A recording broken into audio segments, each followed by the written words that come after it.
हिंदू धर्मामध्ये दारासमोर व तुळशी वृंदावन समोर रांगोळी काढणं हे शुभ मानलं जातं. रांगोळी हा महिलांचा अगदी आवडता विषय आहे. भारतात प्रत्येक सणाला दारासमोर रांगोळी काढली जाते. धार्मिक मान्यतेनुसार रांगोळी ही कलात्मक किंवा सजावटीची वस्तू नाही. घराच्या दारासमोरील रांगोळी ही नकारात्मकतेला दूर ठेवते. रांगोळीतील सुंदर रंग आपल्या घरामध्ये सुख समृद्धी आणतात. सगळ्यात महत्त्वाचं म्हणजे घरासमोरील रांगोळी ही घरात येणाऱ्या नकारात्मक ऊर्जेला थांबवते. रांगोळीमध्ये आपण त्रिकोण, चौकोन, आयत असे विविध आकार काढतो. त्यामुळे घरात येणारी नकारात्मक शक्ती बाहेरच्या बाहेर निघून जाते.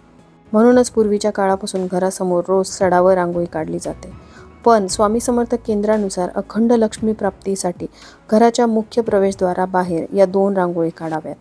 या 2 रांगोळी म्हणजे देवी लक्ष्मीला प्रिय असणाऱ्या लक्ष्मी पद्म व गायत्री पद्म. ही रांगोळी कशी काढावी यावरचा सेपरेट व्हिडिओ चॅनलवरती आहे, तिथून तुम्ही तो बघू शकता. श्री स्वामी समर्थ.